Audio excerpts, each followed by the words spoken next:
السلام عليكم ورحمة الله وبركاته. اللهم صل وسلم على سيدنا محمد وعلى أصحابه أجمعين. مرحبا بكم في مطبخ مريم أم البنات.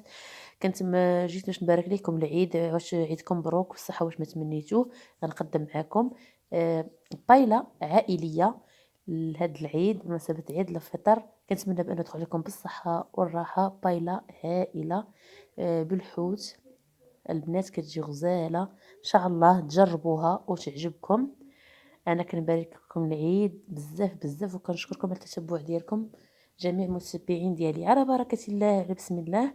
انا غادي ناخذ واحد المقله اللي غنقدم فيها، وغادي ناخذ هنا شويه ديال الزبده، شويه ديال زيت الزيتون. اللي ما بغاش يدير زيت الزيتون يدير الزيت العاديه. هنا رميت شويه ديال الثومه. دابا انا مشعله على نار هاديه باش غادي ندوب ليا هاد الزبده مع زيت الزيتون والتويمه ديالنا حتى غدوب مزيان البنات. عاد غادي نضيف عليها البصله تكون مقطعه رقيقه، بصله كبيره تكون مقطعه صغيره، لانني هنا استعملت نص كيلو ديال الروز. نص كيلو ديال الروز البنات راه كيعطي يعني مقله عائليه. حنا في الروز راه هو كيتزاد. تبعوا معايا الفيديو ان شاء الله حتى الاخير، تكون معكم وصفه ناجحه وتولوا معتمدين هذا الثومه ديروها لانها كتجي الصراحه رائعه. هنا انا متقلته كدوب ديك الزبيده. دابا البنات غادي نزيد البصله مقطعه رقيقه.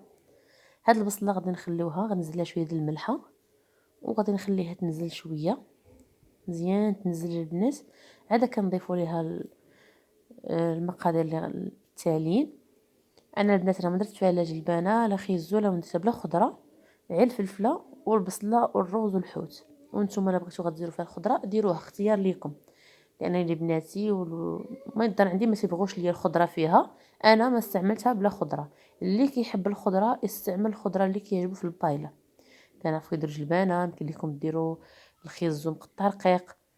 دابا البنات كما كتلاحظوا هنايا البصيره ديالي بدات كتنزل. دابا نزلات شويه، غادي نضيف ليها قشور ديال القمرون اللي ديجا كتوجدتو معاك. دابا نخليكم الرابط ديالهم.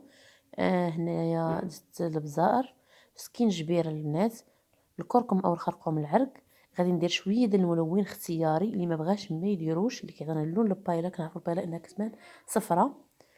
هنا شويه ديال الهريسه البنات، ضروري شويه الهريسه باش كنسمو داك الحوت ديالنا. عارفين الحوت كنديرو خصنا ضروري شويه الهريسه.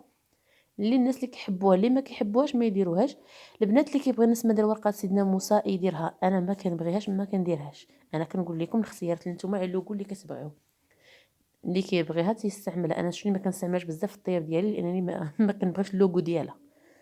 كما قلت لكم البنات هنا ضروري من هاد التقنيه، خاص هاد الروز يتلبس بديك الزويته ديال الزبيده اللي درنا باش الروز كيبقى لنا مفروز. كما شفتوا في الاول ديال الفيديو كيبقى الروز ديالنا مفروز. ضروري حتى كنشرب هذيك كلهم كما غتلاحظوا معايا هنايا كلشي داك الزيت وديك اللي قامه شرب هذاك الروز مزيان باش كيبقى لنا الروز حبه حبه مفروزه البنات. تبعوا معايا النصائح باش البايله ديالنا ما تجيناش معجنه وتجينا الروز حبه حبه كما شفتوا معايا في الاول ديال الفيديو. ان شاء الله وتبعوا معايا المراحل حتى الفيديو حتى الاخير. دابا البنات غادي ناخذوا الماء. كناخذوا اما اللي عنده القيمرون القشور ديال القيمرون بغى يغلي فيهم داك الماء يغلي عادي يوضعهم بحال هكا. دابا غادي نغطيه شويه وغادي نخليه يدوز فيه واحد نص ديال الطيبه. عاد غنزيد ديال الفليفلات ديولي والحوت. هنا البنات كما لاحظتوا انا عندي هنا الهبره ديال الحوت، القيمرون، شويه ديال الكالامار او سيبيا اللي عندكم استعملوها. الفلفله انا ديجا كانت عندي البنات في الفريغو جبدتها، ما بغيتش نديرها في الاول. اللي بغى اللي عنده طريه يديرها في الاول يستعملها يشحرها مع من يدير الروز يلوحها معاه. انتو البنات دابا غادي ندير شويه ديال التوابل الحوت باش يجي بنين. كنعرفوا ان الحوت الابيض ما كيكونش فيه شي بنه، ضروري خصنا نبينو بشي الاقامه كما قلت لكم، او التوابل كما التوابل كما. دابا درت شويه ديال الهريسه وشويه ديال الملحه شويه ديال الربيع، وغادي نتبل هاد الحوت ديالي باش يبقى النسمه ديالو زوينه. وعصير الحامض البنات مزيان ديروا فيه شويه العصير الحامض. وفي الاخر ملي كطيب راه ملي كنبداو نتناولوا فيها كنعصروا على الحامض ضروري. انا بدا هكا كنتناولها انا وليداتي بحال هكا كنبغيها، كنعصر عليها الحامض كتجي بنينه الصراحه هائله. تبعوا معايا الوصفه ان شاء الله وتنجح معاكم. انا جيتكم بالبيضه نهار العيد، بالخصيص نهار العيد تشاركوها مع الحباب ديالكم. وكنبارك لكم بها العيد. انني فرحانه لانني اول عيد غيلقاني في مديره قناه. هنا البنات انا درت شويه ديال التحميره او البابريكا وشويه ديال الربيع، ولحت واحد الطريفات ديال الهبره ديال الحوت. هانتو البنات كيف بدا يشرب. دابا البنات ديك الفليفله اللي قلت لكم ها انا كنضيف فيها دابا، لانني قلت لكم كان عندي في الفريغو يعني بحال كتكون ديجا طايبه، ما محتاجش انا دير الطياب بزاف. دابا دازت نص طيبه ديال الروز ديالي ملي قلبته لقيتو فيه نص ديال الطيبه ديالو. دابا غادي نستف الحوت لان الحوت ما كياخذش طياب كثير، والبيضه راه كتجي غزاله البنات، انا من النوع اللي تيحماق عليها، كتجي غزاله زوينه. هانتو كنستفوا الحوت ديالنا كيما بغيتو نتوما، كيبغيو تقطعوه قطعوه. انا درت شويه ديال الفرخ وشويه ديال الميرنه كما قلت لكم، وشويه الكالامار وشويه القمرون. القمر ما عنديش بزاف، عندي اللي مقشور بزاف، المقشر عندي منه شويه، ولكن مع القشور ديال القمرون داكشي كتجي رائعه الصراحه. كنستفوا بحال هكا كما قلت لكم. اللي بغى يدير خضره يستعملها، اللي بغى يزيد معها الدجاج يزيدو، اللي ما عندوش الحوت يدير الدجاج، يدير غير القشور ديال القمرون ويدير الدجاج. الا كان عندكم الاختيار كيفاش ديروا نتوما بالتوابل ديال الحوت.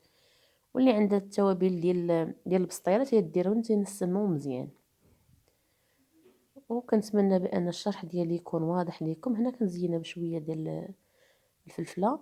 وكنتمنى اللي ما مشاركش في القناه يشترك ويبارطاجي القناه باش مع الاهل والاحباب ان شاء الله، باش تكون فائده على الجميع. وكنتمنى بانني نكون خفيفه الظريف عليكم. دابا البنات غادي نغطيه ونخليه حتى كيطيب هاد الحوت ديالي مزيان. انا البنات غادي ندير الكاعط اللي كندخلو للفران، وغندير الالومنيوم لان هاد المقله ما عنديش ليها نعاقل. هاد المقلات اللونين ما عندهاش الغلاقه، انا غنستعملها بحال هكا باش يطيب لي الروز ديالي. وكنقوص البوطون نخليه يطيب على المهل ديالو باش كيجي مفروز. قلت لكم حبه حبه كيجي غزال الصراحه البنات. دابا غنخليه دوز واحد ربع ساعه وغادي نرجع نحل عليه. كما قلت انا ناقصه البوطون باش يطيب داكشي على خاطر. دابا هنا انا درت القيمرون اللي بقشورو صافي، حيت قربات طيب. دابا بدات كتشرب ديك المي هادي، انا غنزيد واحد قسمين هكا كفو غادي نطفي عليها البنات بالما شربات، لان كنت قلت لكم العافيه مهيله باش كتجينا زوينه وكتجي مشربه وداك الحوت نسم بها. وكنتمنى قلت لكم كما قلت لكم انا رجعت باش نصحح لكم الوصفه. كنتمنى بان القناه تشاركوها مع الاهل والاحباب وجميع مواقع التواصل، واللي ما دائما نفعلوا الجرس باش تجيكم اي جديد. انا ما كنبخلش عليكم دائما تلوح، دائما كتلقوني حاطه فيديو تقريبا ما كنغب الا نهار وكنرجع نحط الفيديو. كنتمنى بانكم ما تنساوش دائما تدعموني نوصل الحلم ديالي، انه هذا عندي حلم ديال الهوايه ديالي بالطياب باش نتعرف به. وكنشكركم على التتبع ديالكم. البايره ديالنا وجدات، انا اختيار ديالي ودرت فيها شويه ديال الفخوماج احمر لانها كيجي فيها رائع. واي فرماج كتفضلوا نتوما. طريفات ديال الحامض هنا راه باقا مشعل على البنات وكنوريكم. يلا طفيت عليها دابا صافي، زينتها بشويه ديال الحامض. ضروري الحامض كتجي رائعه البنات. كتعرفوا الحوت مع الحامض كيتواتى بزاف بزاف. هانتو البنات بعد ما انتهيت الطبق ديالنا بقي سخون البنات كنصور معاكم، لانني بغيت هاد العيد ان شاء الله يدخل لكم بالافراح والسرور. اي حاجه اي واحد نتمني، اي واحد عنده شي حلم الله يحققه ليه ويستجب الله للدعوات ديالكم ان شاء الله. بهذا الشهر الفضيل اللي خرج ليكم يدخل ان شاء الله. نتمنوا الشوال يدخل لنا بالصحه والرحمه ويحد من هذا الوباء ان شاء الله، ونزوروا الاحباب ونفرحوا معاهم. وكنتمنىكم ما تبخلوش عليا باللايك والاشتراك في القناه، فرحوني انايا. وكنكون انا نكون خفيفه ظريفه عليكم، وهذا حلم عندي. كنتمنى بانكم كاع السيدات اللي كيتابعوني ولا الرجال اللي كيتابعوني، البنات كلشي اللي كيتبعني ما يبخلش عليا باللايك والكومونتيرات الزوينين باش يشجعني باش العام طبخ مريم ام البنات راه عائله كبيره ان شاء الله بكم تعرفوا. كما قلت لكم البايره ديالي انا غنهزها معكم باش تشوفوا كيفاش. شوفوا الروز كيفاش كيبقى حبه حبه البنات. شوفوا هذا هو سر النجاح ديال البايره، خاص تكون بحال هكا. شوفوا التعليكه ديال الفخوماج اللي كنديروه. ومع السلامه، شهيه طيبه للجميع.